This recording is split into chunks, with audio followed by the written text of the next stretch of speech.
James, And brother man, how's going, man? pretty good, pretty good. All right. Sorry we have to do this again. Gotta go through this whole stuff again. Hey, all good. You know what? I'd lovingly have another conversation. All Hey, good. if you want to give like a little description of yourself real quick, kind of let people know who you are and everything like that. Yeah. So my name is James Stanley. I'm a musician out of Mesa, Arizona.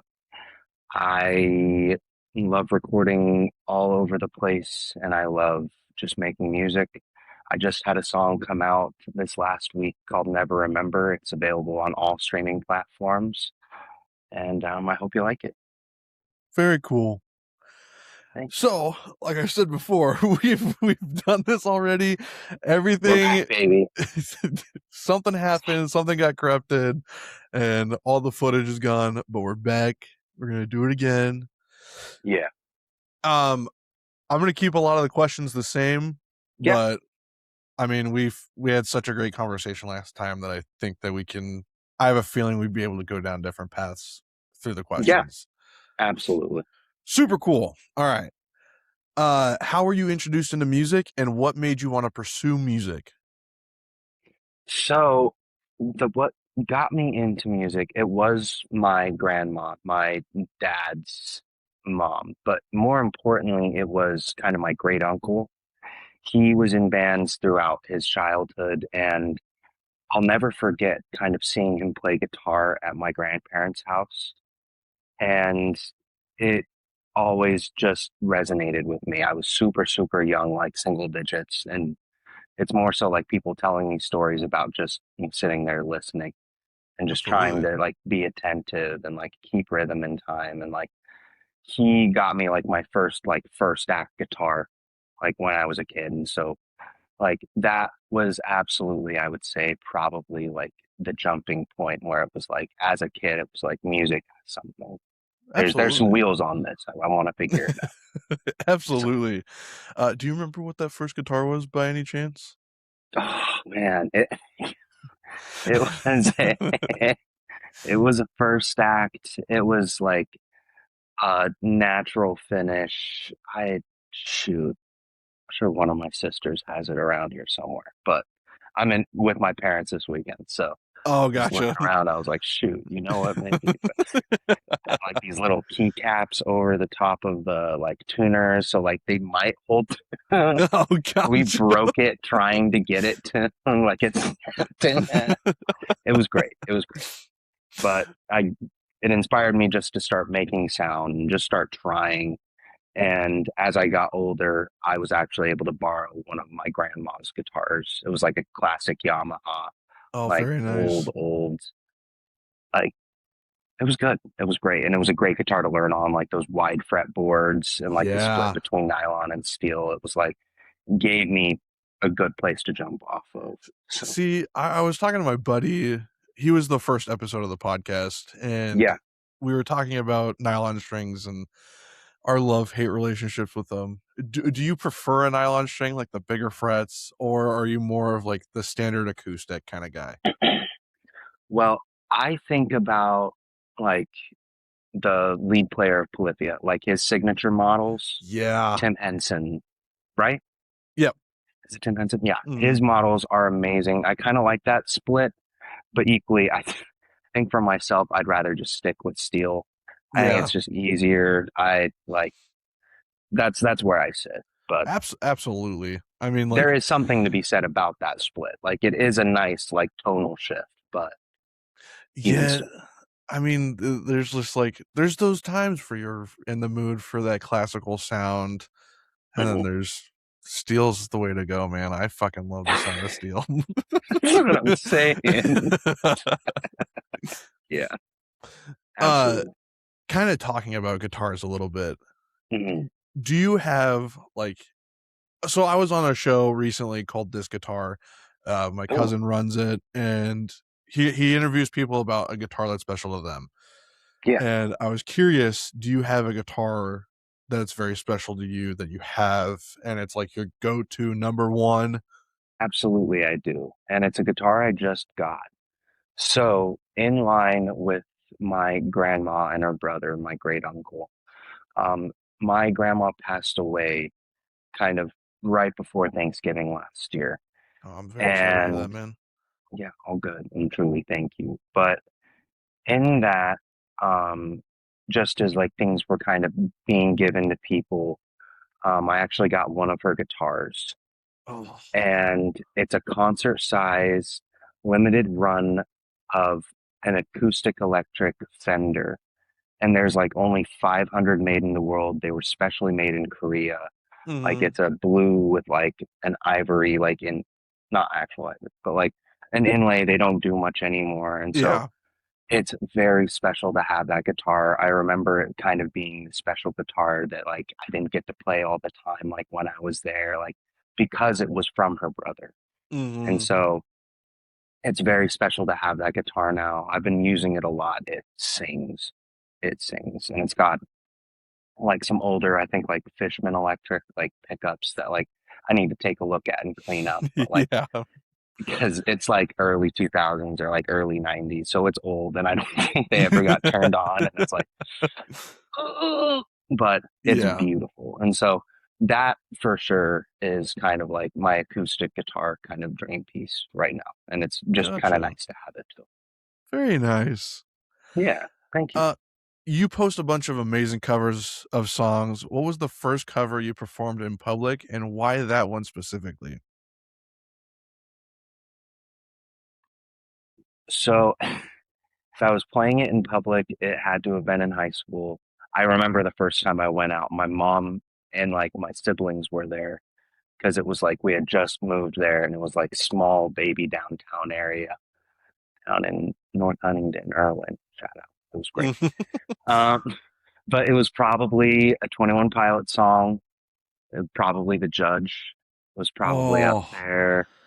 Or Riptide was a classic for the time period as well. Little Talks by of Mice and Men. No, of Monsters and Men. Mhm. Oh no. Um, it was probably something like that. It was Very probably what nice. I was playing on the street for the first time. Very nice. Thank you. Uh, how do you appro so you were talking about how you came out with a new song recently. Mhm. Congratulations, by the way. It is Thank you. by far one of my favorite songs you've put out so far. It's so Thank you good. so much. The music video is amazing. Thank Um, you. how do you approach writing an original compared to arranging a cover? Ooh, man, that is such a good question. I when it comes to an original, it's really coming down to the emotions that I'm feeling in the moment. It's looking at kind of the wider summary of what I'm trying to say and making sure that I'm saying it in a way that feels like unique and genuine to myself. Mhm. Because again, I mean, music's being written all the time. Like, it'll be weird. I'll be scrolling TikTok and I'll hear someone with like 100 followers. Like, there's 2 likes on the post, and it's like the most beautiful song I've heard. Yeah. And it's something that like I was trying to write on, and it's like, oh, they got to it first. Yeah. That's it. But it's beautiful that way as well. And so it's trying to stay ahead of the curve. It's trying to stay true to yourself and the emotions that you're feeling in the moment, because I think it's really important to be present in your writing, especially like as things are becoming more generative. It's how can you be present? How can you, again, kind of hammer through your points as genuinely as possible? Absolutely. And so I think it comes down to that for me, especially when I'm writing for myself or just like other people that I'm writing for. It's how can I say this in a way that it hasn't been said before? Gotcha. And so those are the main things. When it comes to a cover, it's really picking, you know, the sound that I'm going to want to hear, that I'm going to want to play on it. Mhm. And so normally that's picking like my favorite key. It's tuning down a little bit. It's, you know, sticking to what I know is going to sound good in my ranges. And so that's normally where I'm going, and still trying to bring the same level of respect to the cover, especially like the big covers and like the important ones, the classics. Yep. And so there are some that you have to do. Wonderwall, you're going to play with a capo on. You know, if you're playing any old like country, like you Mhm. better know that riff. So, but that's where that's where the music politics sit. I'm not gonna lie, I like it's been a week since we recorded for the first I time, know. so a lot of Gonna these say, answers I'm forgetting about, and then it's like it'll pop in for a quick second. Like, oh yeah, we did talk about that. yeah, yeah, that was a conversation point. Yeah. Yeah, because we talked about Iris by the Yep. Goo Goo Exactly. Dolls, Tennessee Mhm. Whiskey, and Yeah. I mean, Which it's just, Tennessee whiskey was a good cut. That's a good one. it's just like, I don't know if this is a hot take or anything like that, but if like I'm No, going out to it's safe. karaoke and someone decides to sing that song, you better hit that run. Like, Yeah. like you're building up the anticipation. You're picking a hard song to do the karaoke over. You Yeah. better hit it. And it ramps to that. Like it's supposed to build throughout. Like come on, Yeah. come on. Yeah. No, that's a very safe and that's a valid point. I'm trying to think of other ones just so like we don't have Yeah. the same answers as last time. But it's like there's so Honestly, many. those are good. Yeah. I mean, Stairway to Heaven is another one of those where it's like if you were to mess that up, nothing else matters is one that comes to my head all the time. Yeah. Like some of those like fairly like standout riffs where it's like it has to be played right. Oh It yeah. has to be played And nothing else matters. Like you can't tune that down. It's right. such a No. specific sound. Even though it's like one of the easiest guitar riffs to play ever, Oh but yeah. it's like At I the mean it's same just time, it got to give it the you space. Yeah. cannot mess it up. No. Um is there a specific factor that draws you towards a song that makes you go, "Yes, that is the one that I want to cover." Man, especially now in kind of the landscape that we are with social media and being an artist, to a certain extent, like especially with like when a new album comes out that I've been excited for, or it's something top 40, it's listening through it the first time and being like, what sounds the best? What do I want to touch first? But on top of that, it's also the point of what do I think is going to be the best commercially? And can I Mhm. get ahead of the curve or like jump on at the right time? And Absolutely. so that's kind of the main factors that I'm looking at when I'm listening to something. When it comes down to just like finding a song that I like, it's something that stands out for me. It's something that's different. It's something lyrically or melodically that it's like, oh, that's different. That's fun. I want to try that. And it's like something that's going to be a challenge or push me in a direction like maybe on like a vocal technique that I've been working on. Like I'll try and find like a workable point because it Mhm. means a little bit more when I get it right. Absolutely. And so that's normally where I'm at with a cover. I have a quick question Yeah. because I've never been a signed artist. I have no idea what any of that's like. And you're Yeah. talking about being ahead of the curve and getting these posts out. Obviously, music is something that we want to do. Like that's why we're Mhm. here. It's our passion, it's our dream, it's our careers sometimes for in your Mhm. case. Yeah. Um when you're talking about being ahead of the curve, does that kind of mitigate that feeling a little bit when you're like, okay, I have to put out a cover very quickly, try to stay ahead of the curve, as you said, Mhm. or does it kind of just feel the same where it's like, I love music, I'm here to push it out? Yeah. Man, that's a really good point because I was thinking about it recently because I've got signed, like I've been working more professionally or in a more realistic sense in music for probably the last 2 to 3 years. And at first, it was really hard to kind of look at things that way and look at music outside of just being an artist. It's more of the business side as well. Mhm. And I'm not going to lie to you, it burnt me out really hard. And it was hard to limit my excitement in the beginning. And it took a while and it was like really hard at first. But once I kind of found those lines, kind of those boundaries, it made it much easier to look at it that way. And then it was just more of the lottery um, parable's the wrong word, but like analogy. Like each post, each thing you're putting out is an opportunity. It's another chance that someone's going to see it and it resonates the right way to them. Like once I started to kind of change the angle of how I was looking at things, it became much easier to look at it that way. Because at the end of the Absolutely. day, it's as much as it can be commercializing of a person or like taking the art out of a business. It's how you keep it grounded to yourself Hmm. and how you just work for yourself. Because at the end of the day, you have to be the one who wants it the most. Yep. And so it comes down to how bad. Gotcha. And so it's just staying consistent and like, especially like, it's trying to get like, for me in my deal, it's trying to get at least 2 to 3 posts out a day. And Whoa. I mean, it was a learning curve and it Yeah. was kind of sitting down and being like, how do I make the time for this?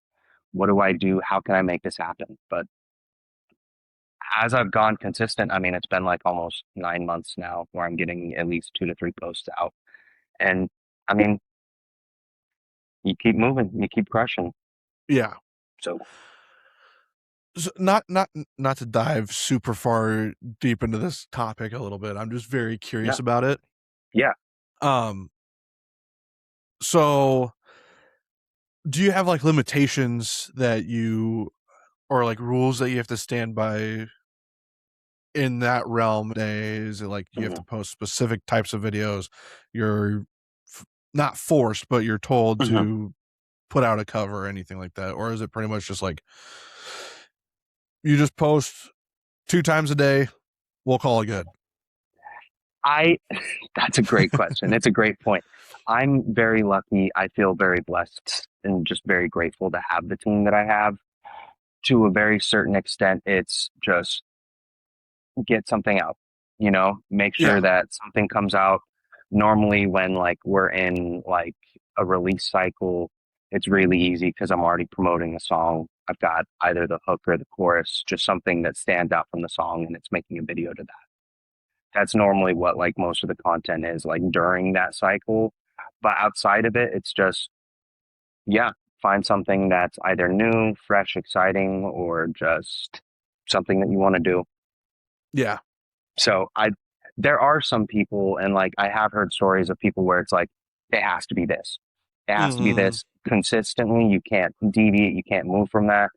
And like during like the later weeks, like as we're getting ready to drop a song, like with Never Remember, like there were some more like written points to like move around with like on the content side. But Absolutely. again, it's not a hard shift and like No.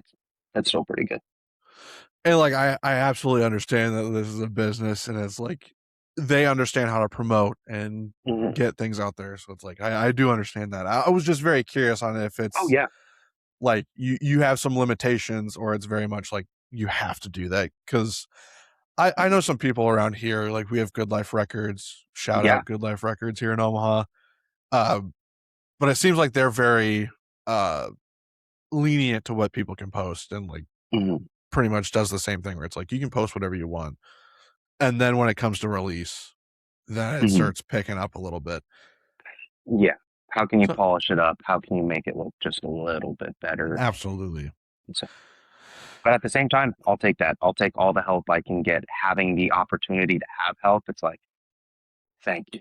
Thank you. Yeah, That's great. 100%. Like I'm trying to do this stuff on my own. It's it's Which difficult. it's difficult. Yeah, it's hard. It's hard, dude. And truly, like all the respect and love to you. Like you're a boss. Dude, And the and I fact that you're doing what you're doing, like completely independent, holy cow, dog. It's so sick. I appreciate you, brother. I got the same respect for you. You've put in your dues. You're up there. I've got all the respect for you in the world, man. Thank you. Thank you. Of course. Um, have you covered a song that has surprised you, whether that's emotionally or opened you up more musically? Man, that's a good question.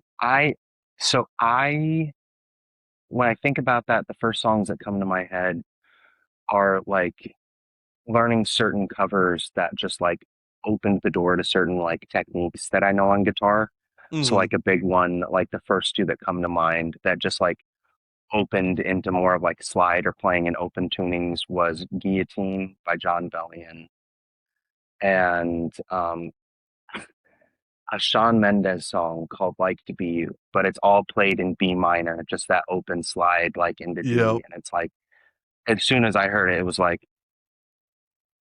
this is going to be my personality for like the next 20 years. It was like, ooh, that's good. That's good. And like, I took that and like helped write EKG because of that, like with that slide style. And like Louis Capaldi's Before You Go was the same way. Like, and I love it. Ah, it's so good. So good. Louis Capaldi is a beast and a half. That man, he just doesn't stop. He doesn't stop. He hasn't missed. He hasn't missed. No, every It's single one is a kill shot every single time. amazing.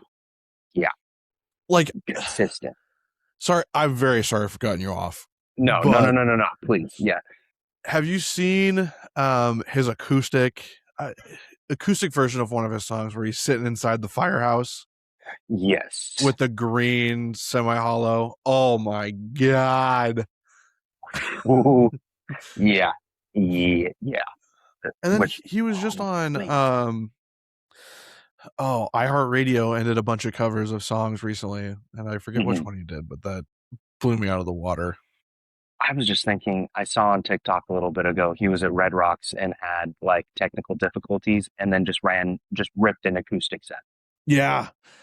And it was like, man, if there was a time machine, I think I might be there. I just stopped by just for a second because, Absolutely. man, nothing beats like a close-hearted like acoustic set.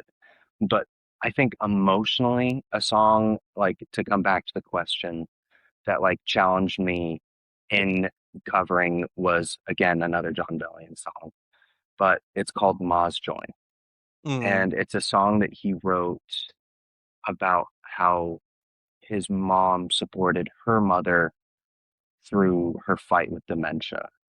And it hit very close to me because my mom had to help both of her parents at the end of their lives because they both had dementia and wider point, just Alzheimer's complications. Mhm. And she was down there. She did everything that she could to help her parents. And it's a song that hits so raw. It's so genuine and it's so real and honest. And it's in a way that it's like, I could, it's already been written. It's been done. It's what Yeah. like I wanted to say has been said in a way that I don't think I can say it any better. And I started a cover of it like before I had been signed. Like I threw some money into it to just start it on the side with my producer because it's like centered with bass throughout Yeah. the most of it. And I like threw some money into the time just to go and sit and play with the like studio bass and learn it. And like I sat and like did as much of the background stuff with my producer to help build it out. And we actually finished it um, when my grandma passed just this last year and a half. And so that was a very rewarding and cathartic experience to be able to sit and play as much as I could of every instrument and sit on the back end to like really get it how I needed it to sound and to be able to Absolutely. show that to my mother and to show that to some of her siblings and have it out. Like that was a very, very beautiful experience. And like I'll savor that one forever. God, man, every time we have a conversation, you're pulling the heartstrings, man. Yeah, thank you. You asked the best questions. Like, yeah, no, that I it immediately made me think of that. So, Absolutely. If you could have written any song in the world, which song would it be? oh man, oh man, Money's not an option. Time travel exists. You can go back and steal it from anybody. be in the room and have done it. Oh my, oh my, that's such a good question. Oh man, I mean. to be in the room for something like Mazda, I could never say that I stole that, but just to sit in the room and be there when it happened, that would have been really special and sweet to see. Hmm. But if we're saying time travel,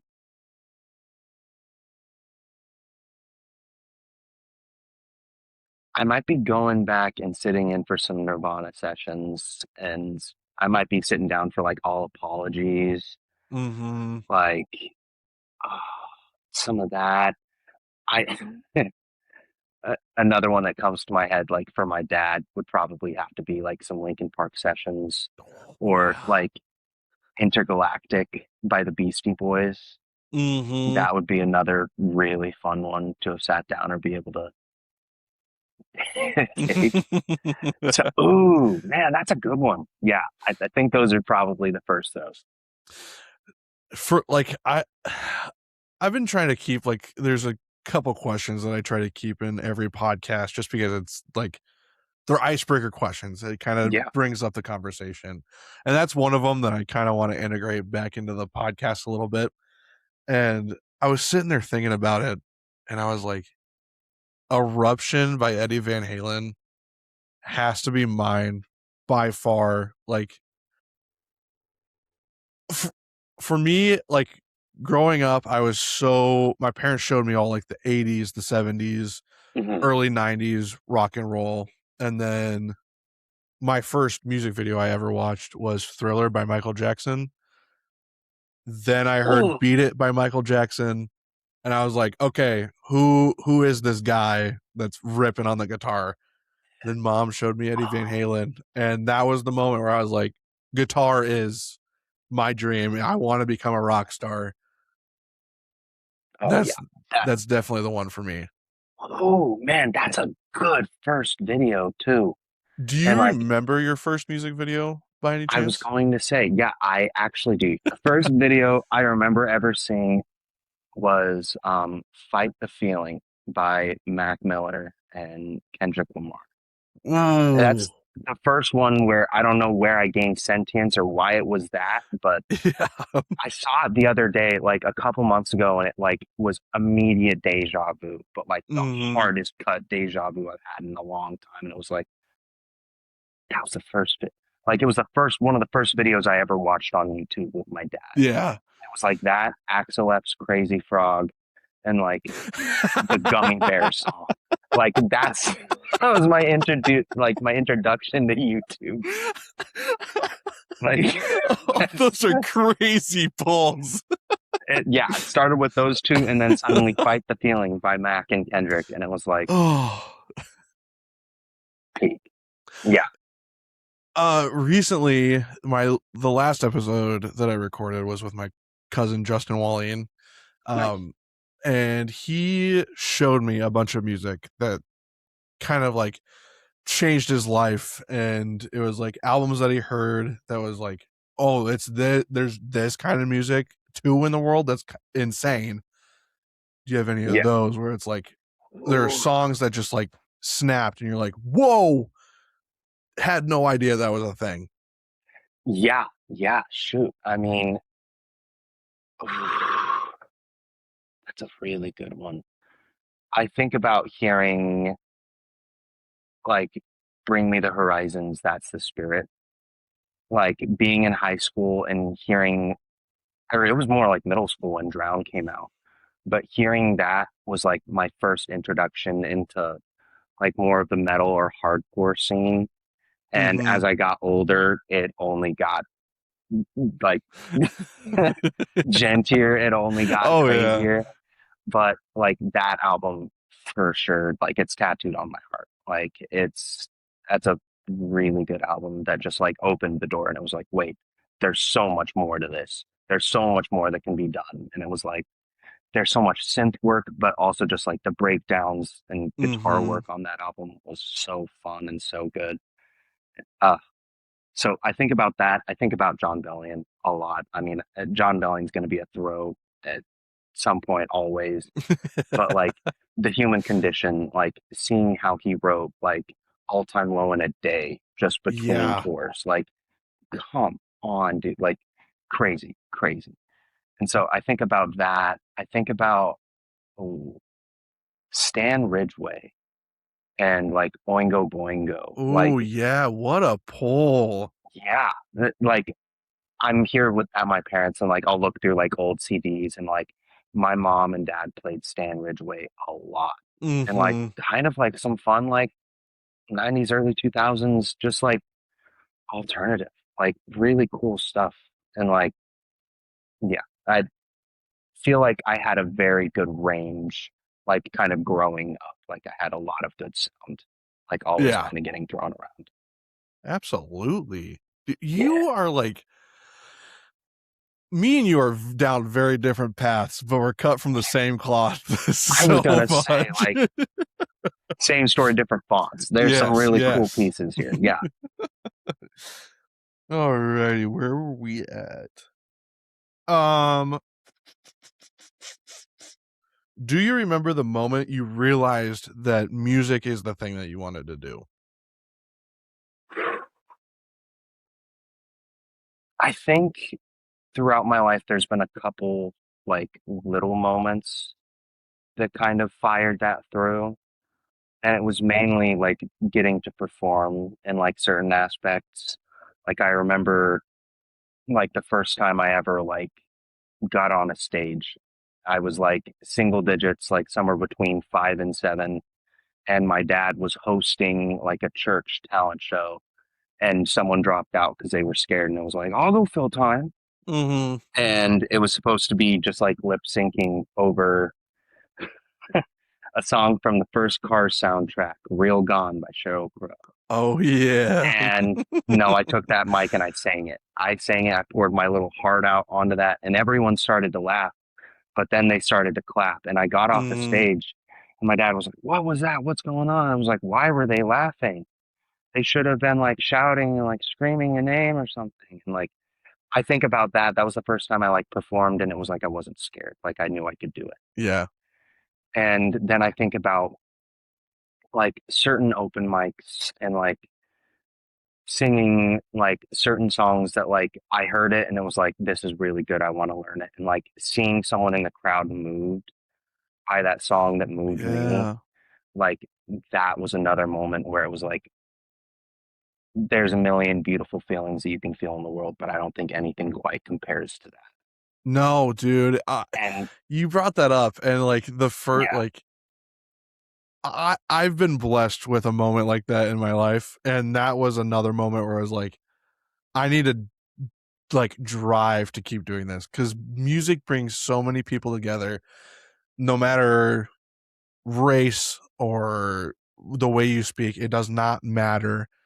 Music is like it's the key to the soul, man, and it absolutely. brings so many people together, and it's like, yeah, you get one of those moments where someone's touched while you're playing or while you're singing, and it's like, oh, it gives me goosebumps every single time thinking about it. Absolutely. Like it and like that last moment again, like being able to like feel that it was touching someone was like I got to play a couple songs for some family that isn't around anymore. Like here at Mhm. like my parents' house, I had just gotten a loop pedal and I set up and like pre-made all of these loops for like songs that like haven't come out yet. And I got to play them for my grandparents and like my aunt and uncle, where one of my grandparents isn't here anymore and that aunt is no longer here. They were able to hear all of this and like to see them move, to see them touch, to have like that moment and now have that memory with them, Mhm. like it's very, very special to me. And like that's been fairly recent and it still hits home to why I want it so bad. Like why Absolutely. I want that opportunity, like to see how far I've come and like just to keep crossing fingers because Absolutely. truly I don't think there's anything quite like No. Like, I remember when I was first starting to, like, perform in high school, like, doing the national anthem for high school, uh, like, basketball, football, wrestling, that kinda stuff. yeah. And I started my sophomore year, and then in the junior year, I was like, I don't know if this is the thing for me. Like, I don't know if I Hmm. wanna do this anymore. And then as I'm, like, setting up, doing sound checks and everything like that in the gymnasium of my high school, this older lady walks up to me and she's like, "I'm so glad to see that you're back here again. It was so beautiful the way that you did it," and like started crying. And I was like, "Okay, this is it." Absolutely. Oh, 1,000%. And like, it's always like those interactions where it's just like It's that just being means the able to most. Yeah. absolutely, and it's just like just being able to touch somebody. Like, all right, don't take this out of context. No, no, no. I was gonna say, yeah, no, no, no. We're being, it's emotionally driven. Yeah, emotionally touched Yeah, emotionally. yeah. But to be able to touch somebody emotionally and like, oh, it's just like I don't even know how to explain it, but it's just Truly, yeah, it's one of those feelings that you'll never be able to explain, but it's just so good. absolutely. And it always seems to happen like when you're like starting to burn out, like it'll always be just like one person, like even if it's not like a spoken thing, just to sit and like watch someone like have a moment while you're playing. Like Mhm. that's beautiful. Like it's amazing. Absolutely. Again, like a universal language. It's something that everyone feels like amazing. Amazing. On a brighter note, Yeah. who are some artists or bands that you think have inspired your sound? Man, sport fans, get ready for this one. I would say lock in. John Bellion, easily up there, so fast. I don't know what to tell you. That he absolutely like triggered something in my brain. Bone of Air, like especially when it comes to like a lot of like the acoustic stuff that I'm writing now. It's like it's a Venn diagram between like Bone of Air, Novo Amor, and like Hosier.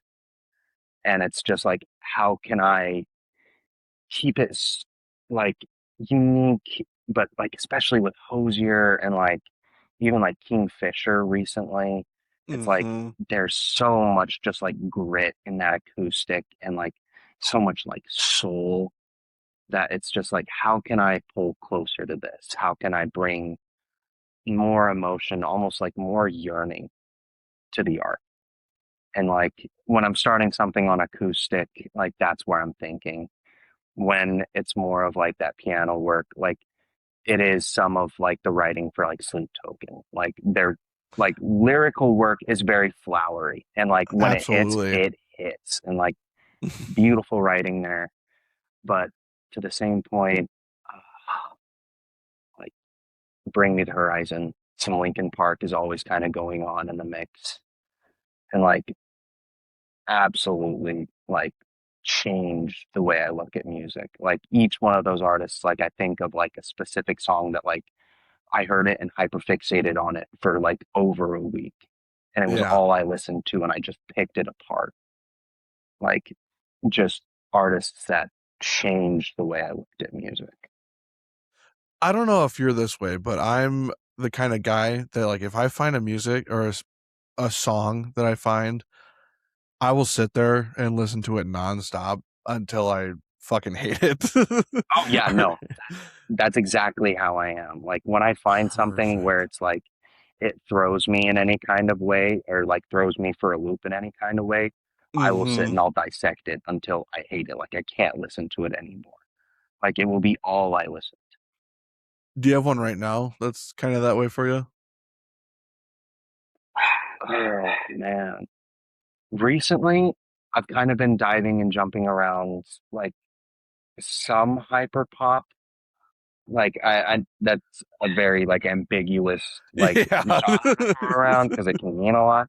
But I've been listening to a lot of like underscores and some Jane Remover. And it's like Music Baby, I heard it and it was like, there's crack in it. There's something in this. Yeah. It's like it's infectious, it's fun.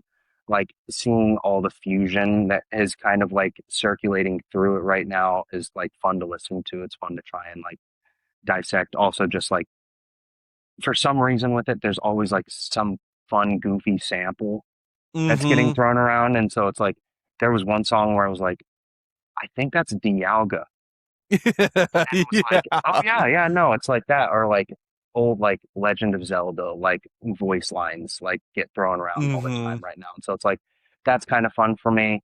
Or with the underscores, it's a song called The Piece, and it's like all broken down like vocal chops, like building into kind of like this acoustic feeling track. Oh, It's very nice. super cool, super cool. And like I do enjoy a little bit of like the electronic right now. So Yeah. it's been fun. But Like when those you are say kind of the things that no, go ahead, my bad. when you say electronic, are you talking like synthesizers or more like EDM type music? I think it's a little bit of both because I love the production side of it. I love Hmm. seeing where someone's sitting and taking just like the craziest VST and just blowing it out into something like Yeah. unheard by man. Like all the people like I think was it Serum that just got a crazy update that like opened some doors like on the production side. Like it's been Hmm. really cool to see that, but it is the EDM side. It's a lot of that. Like I go to raves like on occasion here and there, and like Really?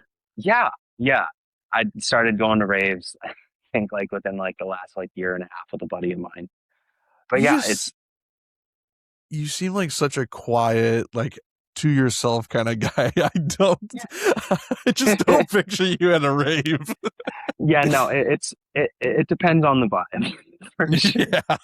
But like you could find me at a gutter punk show or like a local hardcore show almost as much as you could find me at like a low key rave. Yeah. But yeah, no, I it's at the end of the day, it's just the opportunity to like see live music and like any opportunity that I Absolutely. can get, it's like, dude, sure, yeah, absolutely. You got an extra ticket, I'll be there. Like, Yeah. don't even question. I'm in my car right now. Like, You're telling me I get to go do this for free? I'm say going. less. Yeah, send the address. Yeah, I'll like, be there early. yeah, exactly. Yeah, you want me to pick you up? I'm there. Yeah, Listen, man, you want fries from McDonald's on the way? I got you. I got you a white monster too. Oh, dude, the The nectar of the gods. elixir of life. My God. Yeah, Oh man. but yeah. For for right now, my go-to song that I've been listening to nonstop is This Is the First Day of My Life by Bright Eyes, another Omaha band. Yeah, Gotta represent. I was gonna say, yeah, absolutely. Shoot, right. Bright Eyes is one of those bands where it's like people don't really enjoy them because of the way he sounds, but Mm, it's just so beautiful. Like it's always acoustic. It's very raw and emotional. And yeah, I've just been diving into Bright Eyes recently. which very fair. That's a good one. And I need to listen more to Bright Eyes. That's actually a very, very real point. But like the last time we were talking, like we talked about Hot Mulligan. That's Oh another yeah, band Hot that it's Mulligan like is oh it was a band that it was like again, I heard like Equip Sunglasses and like I mm-hmm. replied to Tyler with three blue cars and it was like I had to like lock in. I was like, wait, this is sick. Yeah, I heard Armadillo Shells was the first one I listened to. That's a good And one. then Equip Sunglasses. Backyard, their Backyard. acoustic version of Backyard is so good. Featuring Mark Hoppus.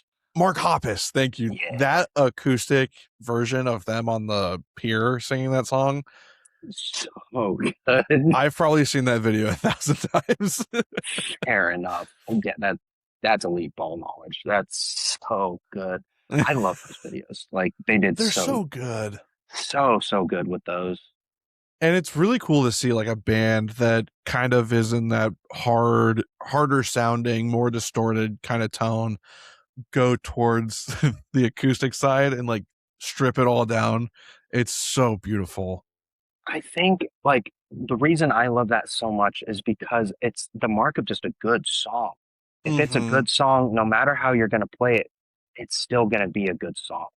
Like we talked about Absolutely. Sleeping with Sirens for the same reason. Like Yeah. that, like a full acoustic album. Like I got to see them acoustic. Like they are so good. Like those songs are just good songs. Like Mhm. it speaks to the artistry. Like it speaks to just like the love of the craft. Like it's so sick. I love a good Absolutely. acoustic.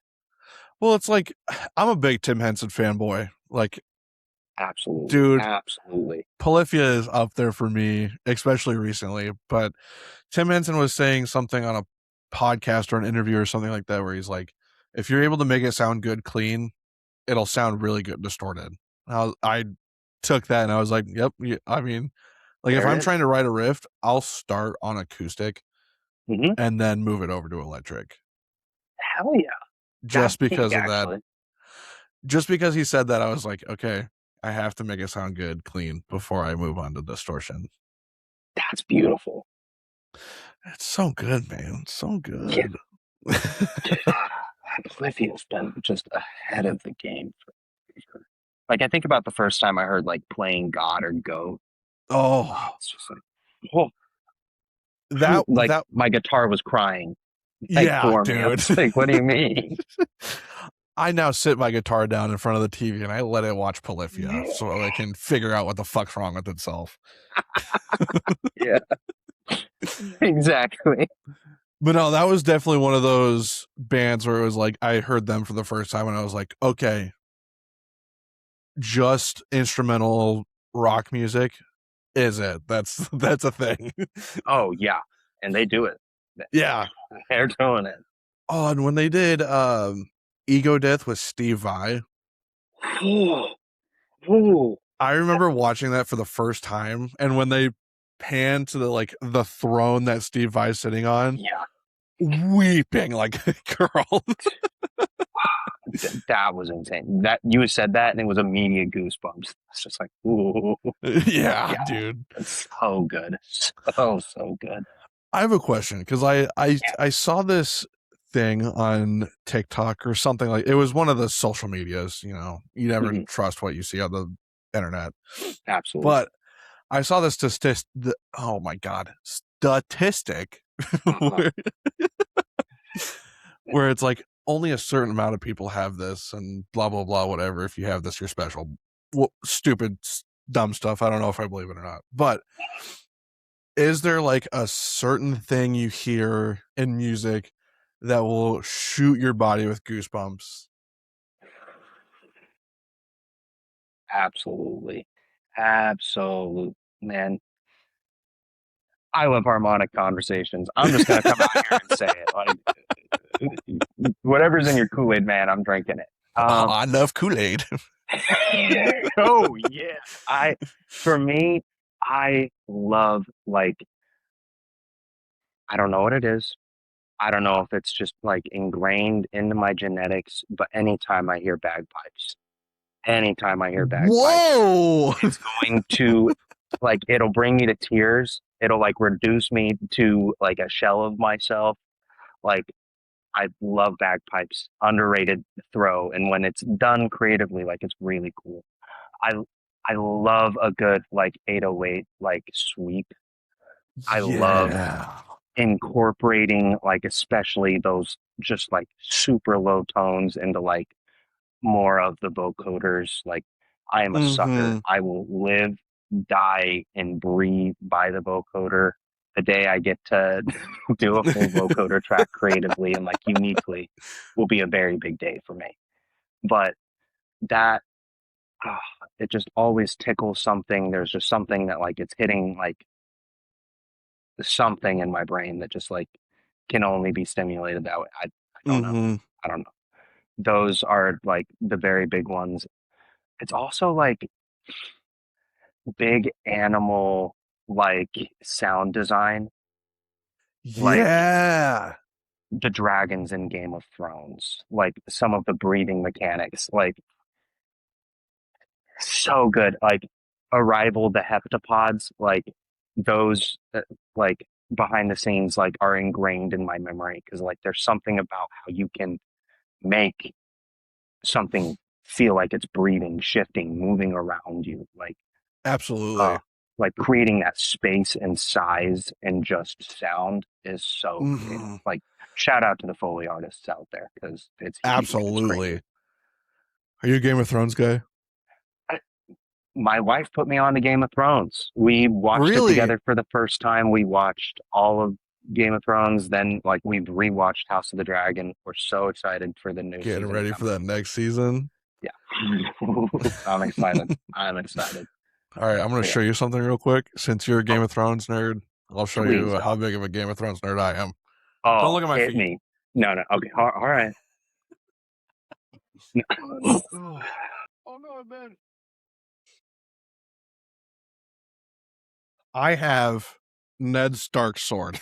Shut.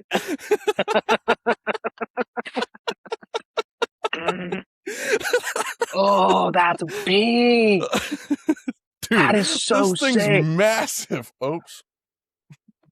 Holy, It's fucking massive. that's sick. Oh. Holy shit. That's peak.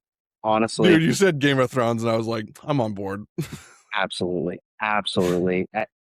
So good. And again, that sound design, ridiculous. Like they took so much Dude, attention to detail. Like so good. So so good. Are you a gamer? I I've been known to game on You've been occasion. known to Uh, game? Back in my day, back in my time, my brother's more of the gamer than I am. Oh, I play gotcha. occasionally. I think what you want about it. I play a fair amount of Fortnite, zero build, Of a course. little bit. Like I play a fair amount of Fortnite, but I have a Switch right now, and so it's kind of a little bit of Rocket League, some Oh, Minecraft, yeah. for that 15-minute like run around every year, like every couple months, like when I get Oh, the yeah. itch. I mean, lots of the platformers. Like I have lots of like the old like Mario games. I have Cuphead, which is beautiful, but it's so hard. It's so hard.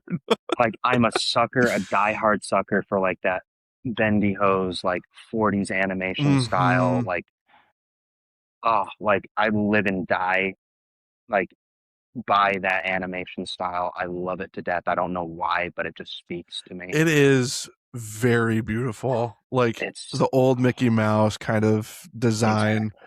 It's Mm, so good. it's so Well, good. since you're a little bit of a gamer, Yeah, I'll throw this please. question What out do you for got? you. Yeah. Top song from games, movies, and TV shows.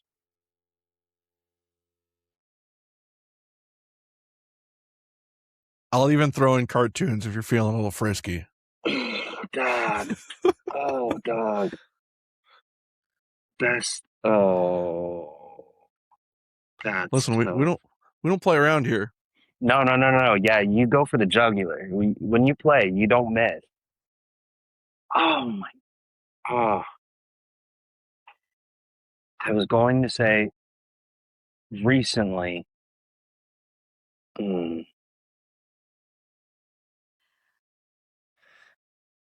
watching Oppenheimer for the first time and Yeah. hearing "Can You Hear the Music?" Like Mm-hmm. in time, all of those. There's like 27 key changes in it. So good, Yeah. so good. Like that was amazing to hear. I think about I gotta like pull towards video games because my wife like loves music but she's more of a soundtrack person, like more of the Yeah. composition side. So lives and dies. Like there's a lot of Hans Zimmer in our house. And Oh so yeah, baby. we that's I got a lot of throws like that direction. But if I was pulling from a game, ah, my mind's blanking to all but one thing, hearing the parting glass in Assassin's Creed Black Flag. Like how that ended Ooh. and hearing and seeing that, like how it all plays out, like such an amazing rendition and like, Mm-hmm. ooh, like so good. So good. So I'm thinking that as far as games, but there's so many good examples. So many. What about you? Ooh. Shows. See, there's so many different avenues you can go down. I was gonna Like say. Supernatural is a big one because it has so many good like 80s, 90s rock in it. Some 70s. It's not bad. But then you can go down like the actual soundtracks themselves and the uh uh oh no. The orchestral? Yeah, yeah, We'll that's a work word. with You that. said that right. Yeah. We'll work with that. And Game of Thrones definitely has to be up there. Like the song of the Red Wedding. Are you kidding me? That was such a big part of the show. That like Huge. you got that the sound of like the dragons appearing for the first time and like the big cello strums and everything. Super cool. So good. Games though, dang, that's tough. I'm I a was gonna big say, gamer. yeah, I'm a hell huge yeah, gamer. I'm a big hell yeah, nerd for brother. games. So it's like Zelda is definitely up there with a lot of games. Doom, like Hmm. especially new Doom with like a lot of the hardcore metal. And then it's like there was one I was just thinking about and I completely just forgot what it was. Shoot. Oh, Halo. Oh yeah, The Halo theme song. Duh. classic. Duh. Yeah, exactly. Duh. Oh yeah, Oh, movies. Shoot, man. I didn't movies. think this was going to get thrown back at me. This is a problem. No. You're really good at this. You should start a podcast.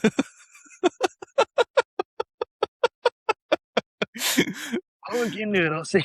That's so. It's just so good. oh, I mean, I have to know. oh, I mean, like Batman, like all the superhero movies are really good. Oh yeah,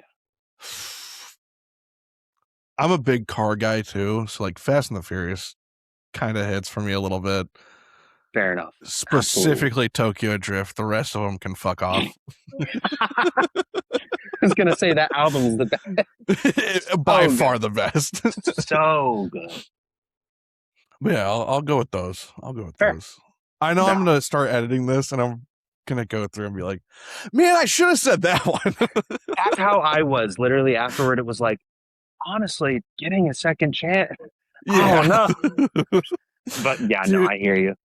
that is one of the biggest problems I have doing this. Is like I'll start editing them, and I'm like, "Man, I should have talked about that a little bit more." Like dove into that. So getting a Exactly. second chance with you was by far one of my favorite things that has happened. Yeah, Granted, it was a little bit of a mess up, but it happens. I think it was on my side, like something on the recording. Like I didn't make an account beforehand and just like used the link. Like I didn't know I, if it was record. Regardless, I'm very new to this new website, so I fair. have no idea. No judgment, no hate from on my side. Absolutely. I appreciate you, man. Thank you Of for coming course. back. I appreciate it. Anytime, dog. If you could collaborate with any artist, living or dead, who would it be?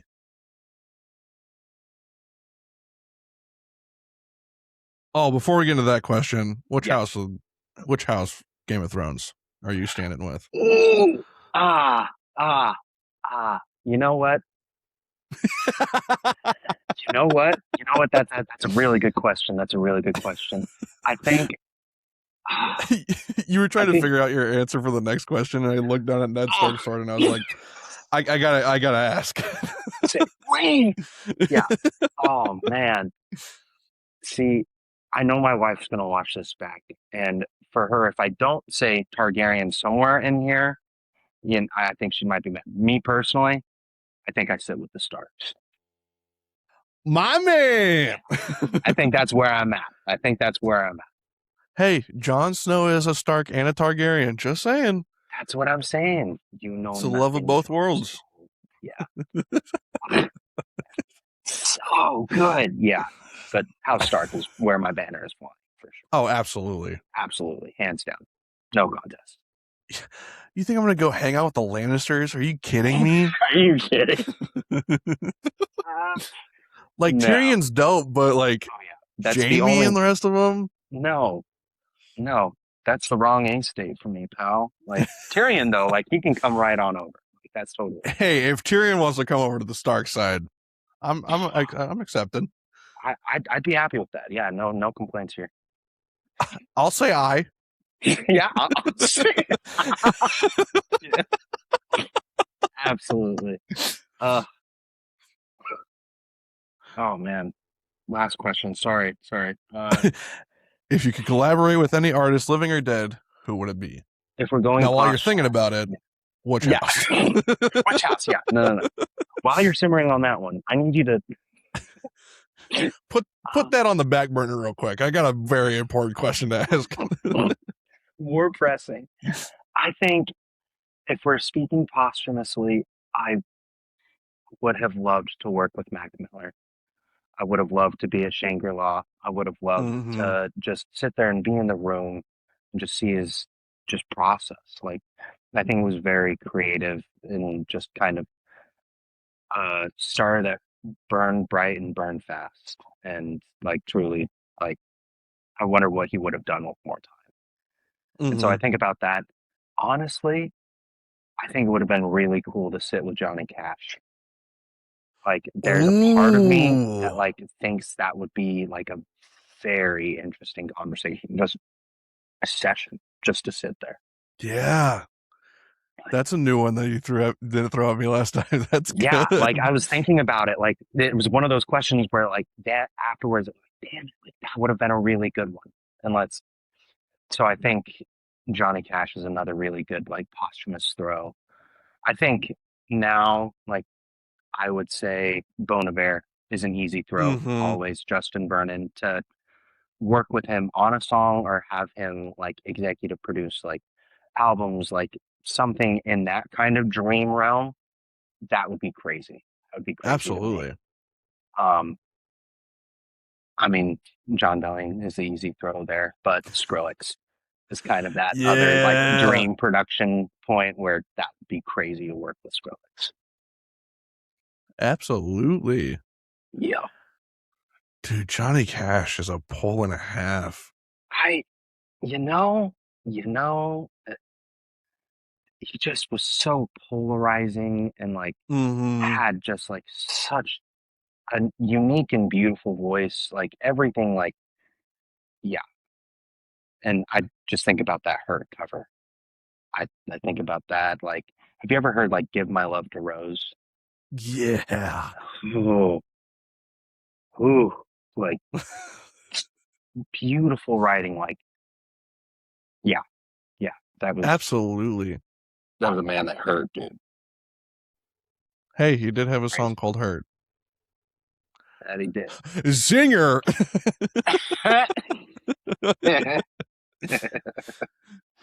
This is one of my favorite things about having the podcast is like to hear how different people are in like their music listening. Like I would have never pictured you to be a Skrillex guy or a Yeah, Johnny Cash guy or Mac Miller. I can kind of see a little bit, but it's like you're so it's all of it. You got it all, thank you, man. thank you, man. Same to you, Of truly. course. Thank you, thank you. All right. This is the one that I thought about for a very long time after we recorded last time, and I was like, man, I got a lot more that I should have said. What I is a song you love that people would be shocked to hear that you listen to? Your guilty pleasure. I was thinking about this one too. I did think about this one too because you threw some much better like guilty pleasure songs. My go-to guilty pleasure songs. I said like there was a lot of like thrash, some hardcore this Mm-hmm. last time, but when I think about like songs that I'm playing just for me in the car after a long day of work, there's some Enya on there, a little Ooh. bit of Enya. I think White Flag by Dido. Yeah. Maya Yeah. on there, like just a heater. Like that just production, like just time frame, like brought Mhm. some like really amazing sound forward. And like there's some just there's good stuff there. So those are kind Absolutely. of my like new kind of like guilty pleasure throws. Again, I love some like straight edge hardcore. I really do love just thrashing out a little bit, but I think it's a lot of that and like Blue by Eiffel 65 as well. Like there's just like some songs that like kind of pull through from my childhood. Yeah. Yeah, so that's kind of the one. What were you thinking about, dog? So, of course, Destiny's Child is always up there for me. I'm turning it on every time I hop in the car by myself. No questions asked. I Will Beautiful. Survive, banger every single time. Dang. Yeah. The other ones I was thinking about, Hmm. I said JB last time. JB's up Yep. there. Peak. Hmm. Ariana's up there too. She's got some bangers. Yup. A little bit of Adele, you know. Absolutely. Of Absolutely. course, Adele. The one that everybody is always super surprised about when I say it is 5 Seconds of Summer. Old 5 Seconds of Summer, 2025 Seconds of Summer is banging every single time. Absolutely. Oh, That's a good there throw, was dude. there's one more in there somewhere. I know it's coming. I can feel it in there. Yeah, 5 Seconds of Summer, Destiny's Child, Ariana, JB. I mean MJ, of course. Oh, always. Got to go with Always. the goat. Absolutely. Absolutely. But I think that kind of. Oh, I mean, like I'll listen to Little Dicky from time to time. Dude. Dude. Always by Little Dicky with Brendan Urie. Are you kidding me? Oh, the Snoop Dogg song that he has, Mm-hmm. that was pretty good. Save That Money Yup. with Fetty Wap is really good. Yeah. This peak. That's a good What list. it, dude? I'm telling you, I got some bangers. I got some bangers up here, Dude, Amnesia by 5 Seconds of Summer. I had no reason to be crying like that at the age I was, but dude. no one had hurt me hard enough for me to feel it like No. I did.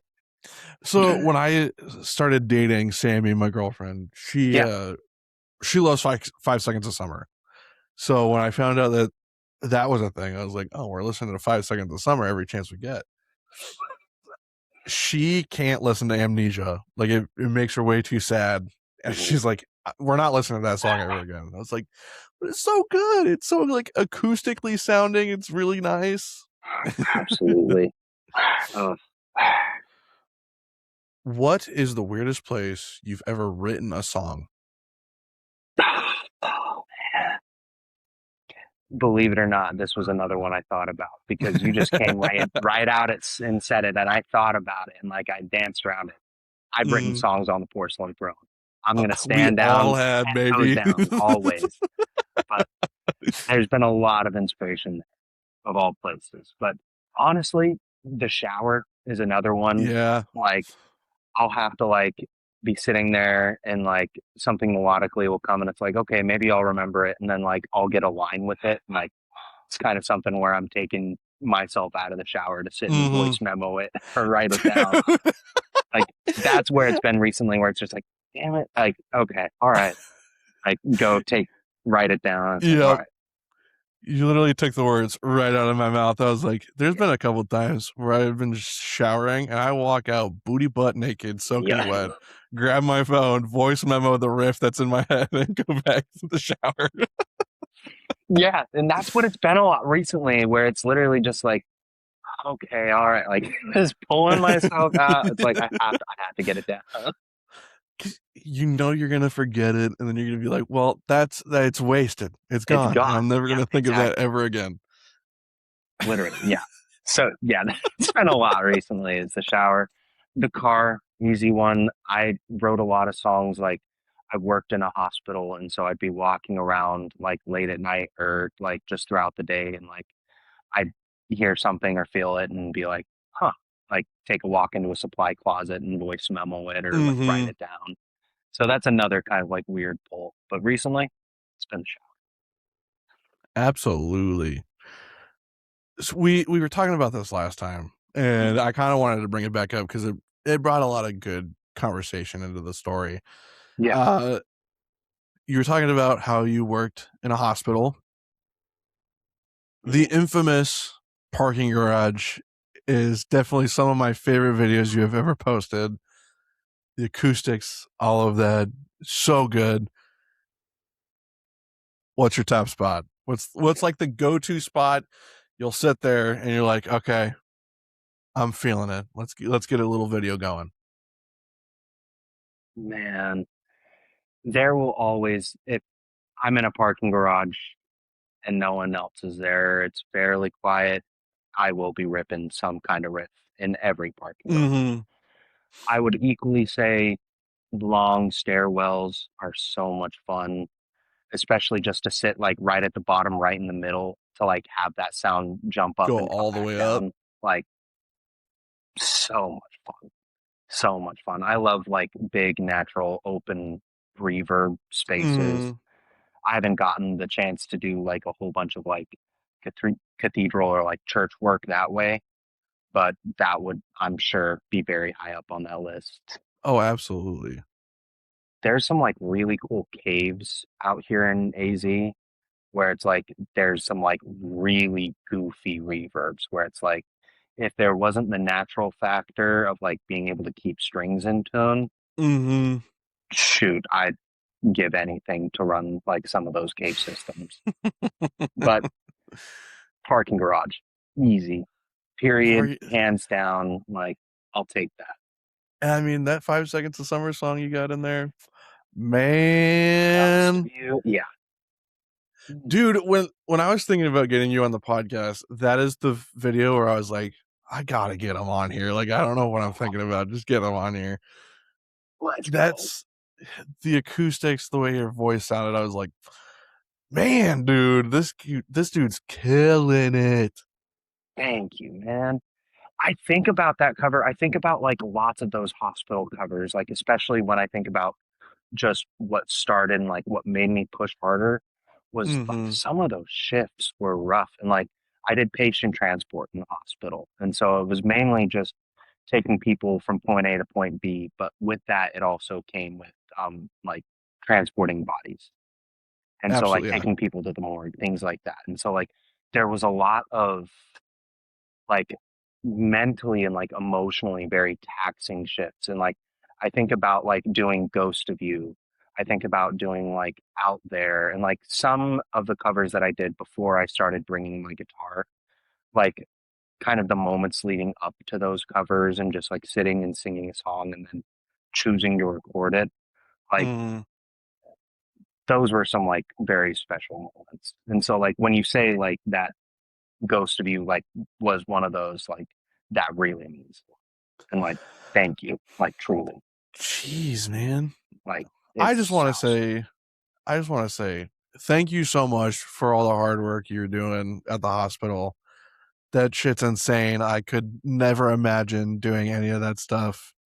Like, kudos to you, dog. You deserve all the praise in the fucking world. Like, thank you. that shit is so taxing mentally, physically. It's like, man, dude. Yeah, and like COVID was crazy for stuff like that. Like that was kind of the time period too. Mhm. But I mean, for me, I love the care aspect. I love taking care of people. Like especially when it comes to music, it's kind of the same thing. I love taking care of Absolutely. people. And so like having that opportunity, like I've worked in and out of the medical field, like basically since the hospital. But there's something that always kind of pulls, at least in the hospitality side Mhm. of the care world for me. And so truly thank you. And Of to of course, anyone that could brother. listen, just shout out to all the healthcare workers, truly all the first responders. Absolutely. Thank you.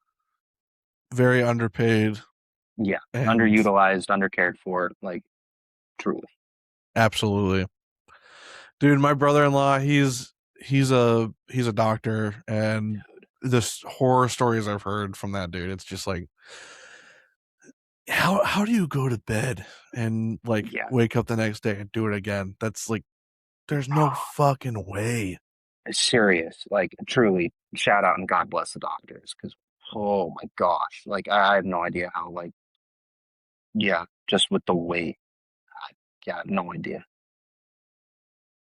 Ooh, It's crazy stuff, man. crazy, crazy stuff. We'll get back to a little bit of a brighter note a little bit though. Yeah, I was gonna say, sorry, we're gonna. No, you're all good. Do you have any future upcoming projects you've been working on, or anything you're super excited about that you want to tell people? Man, I so recently with management and just everything we've been able to lay out a release schedule just for the rest of the year. So I should have some songs coming out up until probably around like late November. Very And so nice. really, really excited to show everyone just what I've been working on. I think we've got some really good songs in this batch. This next one's going to be a really fun one. Um, we just actually were shooting some like cover art concepts like last week, and so that'll be a lot of fun. We've got some good ones coming. Hell yeah. Yeah, When are we gonna get a full album? That's my question. man, I I'm hoping like early next year. Just the way that the like promotion is looking, it's better to run singles than just like EPs or albums, at least Absolutely, with yeah. how management is seeing it right now, which I can equally see on a marketing point where it's better just to run some singles. I've got an album's worth of music, but we, I think, are just going to run some singles just to try and build up a little more momentum to hopefully Mm-hmm. lead to more of like an LP or like a full album release. I'm praying, like fingers crossed, early next year. Like I'm hoping something hits where it can kind of open that door or open those conversations. But Absolutely. I'm also hoping for like some shows this year. I think that would be the big thing that I'm kind of working towards, is just doing some like, Shows would be sick, dog. that's what I'm saying. I'm hoping for some sort of a chance of maybe a West Coast, or if something hits, I want to take it across the US and then as far out as I can. Have you ever toured before? I have never toured. I like played in bands in high school. I played in a band in high school. And so like we had like a lineup and like Yeah. we had shows on the weekends, but I've never like gone on like a full tour or anything. Gotcha. But that's kind of the dream. That's what I'm working towards, fingers crossed for. Very nice. I mean, we're all gonna get there slowly, baby. Soon Absolutely. enough. But if Just one gotta of keep us the nose move, to the we're all moving. grindstone. Yep. Keep on pushing. Absolutely. I'm gonna throw this back at you one last time before we get to the last question. Let's go. Best audience you've performed in front of. Go ahead. Ooh, Who's got it? best audience. Ooh, you know what? I'm probably gonna throw it out to a Pittsburgh venue. It was called the Keynote Cafe, and it was a little spot that did some open mics. Shout out to Jill, like the sweetest lady. Um, I was able to cultivate and just had a lot of amazing people come through, and we had a lot of like great performances with a lot of my friends, like people who like don't really do music now, like would come and do just like a 30-minute set, and like it was so special. Like I think about like right before I moved, I was able to do like one or two more sets, and a lot of my friends and family were able to come, and like I was able to do a lot of just like fun songs and like things like that. And so I think as far as like an open mic sense, it would probably be like one of those last shows at the Keynote Cafe. If it wasn't that, I'd probably say um, probably, in my parents' backyard with family. Hmm. I haven't gotten some like really big crazy crowds yet, but I think it's kind of sweet to have like some intimate ones too. Absolutely. And so those are the easy throws for me right Pittsburgh or Arizona? now. Ooh, all right, it's been so real, guys. No, I'm kidding. I'm kidding. Oh man. Oh man. Oh, I okay. I'm going to say this with a lot of love in my heart. Pittsburgh was amazing to live and grow up and go to high school. And I still love to visit. Mm, And I have like my brother and his wife and their family is all out there. And so I love going out. Like I have amazing friends still out there. I was thinking about going out and seeing maybe getting some more tattoos. But I think moving to Arizona opened a lot of opportunities and doors that I didn't have in absolutely. Pittsburgh. So both, but but But, but. Arizona. But I think it's Arizona for now. But again, shout out Pittsburgh, shout out the 412. Like it will always be kind of a home to me. And I there's a lot of love that I have for that city, for all those people. And so truly it goes both ways. But right now I do Absolutely. really enjoy Arizona. It's given me a lot of opportunity. So very Very grateful that nice. way. But I'm All praying for right. Nebraska, to get out there. Hey, you come here, get a little taste of the Omaha Metro. Man, you ain't never gonna want to go back. I listen, my heart kind of pulls that direction. Like it really does. So I'm hoping I get out there soon. You should. If you do get a tour going, Omaha, Nebraska is where you should go. The waiting room is a small venue here. Mhm. It's very good for new music. Like Hey, we had Dexter and the Moonrocks come here oh 2 years ago, and they're fucking huge now. So it's yeah, like that's crazy. it's Fair enough. it's a nice little town. I think you'll love it. All Hell right, yeah. got two more for you. Yeah. One for me and one for you. Beautiful. All right, I have my first open mic here in like a month or two. Do you have any advice for people doing their first open mic? Dude, congratulations. That's Thank fucking you. sick, my guy. Ah, that's so sick. Honestly, just breathe. Like take your time, enjoy the fact that everyone's there just sharing the same space. Like you're all there sharing a purpose. People have taken the time to come and listen. Like it's a Absolutely. beautiful, like just looking outward, as far outward as you can. Like everyone is there in the same room to just share and have that experience. And so just breathe and enjoy. Like I Very love nice. a good open mic. Nothing beats a good open mic. Are you playing a lot of originals? You playing some covers? What you thinking? I'm gonna be playing one cover Okay. for my cousin's birthday. They're renting out a little bar, and it's just gonna be an open mic. You can play a couple songs, play a song. So I'm just gonna go up there, play a song, call it good. Dude, that's so sick. Very nice. I'm very nervous. I've done some cool shit in my Mhm. life, but open mics scared the shit out of me. That's how it always is. Like you can do something big, but like it's the small, like intimate It's things the that eat me. small They eat ones. me too. Like, It's like especially like I don't know if you're the same way, but being around family and showing music and like showing your passion, that freaks me out worse than hanging out around any crowd. mhm. Yeah, I'd absolutely agree. It's like playing for your family. Like when I was more like religiously driven, like playing like in church, like those were the things that scared me. I'd rather play in front of 10,000 people than Yeah. sit and play that small. It's hard. Like the intimacy is so hard at that level, It is and like very hard. it's palpable. It's much easier Hmm. to get lost in a bigger space, but when it's so intimate, when you're right there, like it can be so intimidating. And But I just don't understand it because it's like I think the biggest crowd I've played for is like two, maybe three on a good day. And it's like in those moments I've just been like, all right, whatever, lock in. yeah, But it's like playing around five of my family members or like five of my friends. I get the shakes really bad. yeah. I don't understand.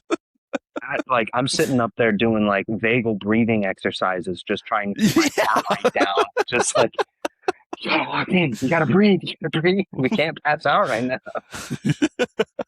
No, yeah, I hear you. But again, any other advice is just pick a fun song, pick something that you're Mm, confident that you like playing. Like to an extent, play to the room, but equally remember to play for yourself. absolutely.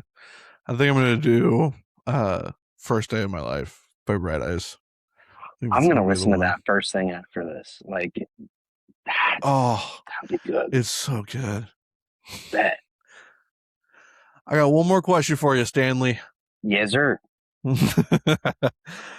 What do you want the listeners to feel when they hear your work, see your videos? What's the main message you want to give off?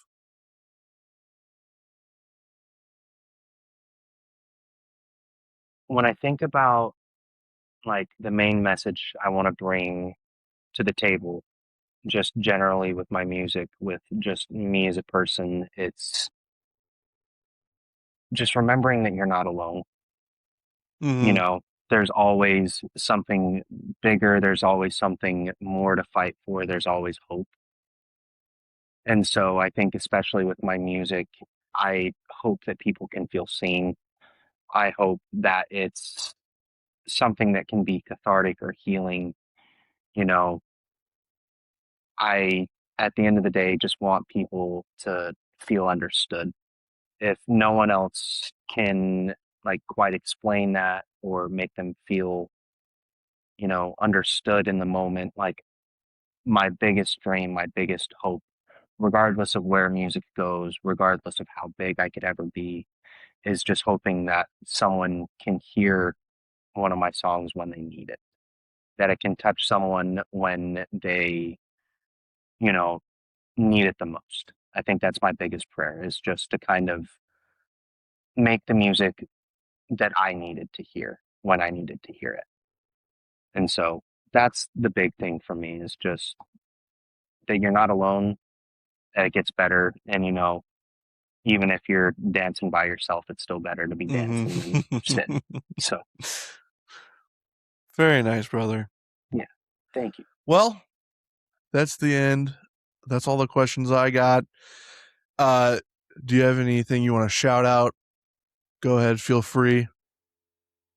I mean, my social media, everything is James_R_Stanley. You can find me on TikTok, YouTube, Instagram, Facebook as well.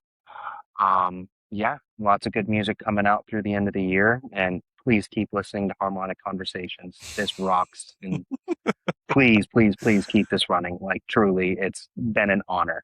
Like, thank you so, so much, dude. Absolutely, brother. Thank you so much for coming on the show. There ain't no way I'm stopping this. It's so great to talk to musicians like yourself and hear a little bit of your story. I'd love to get you back on eventually down the road, get to hear a little bit Absolutely. more of your story. But Done. thank you so much, man. This was such a great round two. Yeah, Great round two. running it back, man. But it was great. It was great, truly. Like, it's a pleasure talking to you. Like, thank you so, so much. Same goes your way, man. It's always like we've known each other for what, five, I six, was gonna say 7 years, five, and 5 to 7 years. f- No. but Ah, no, like yeah, this is the first time we've ever actually. These last 2 weeks is the first time we've ever actually talked to each other, and it just seems like we've absolutely. known each other forever.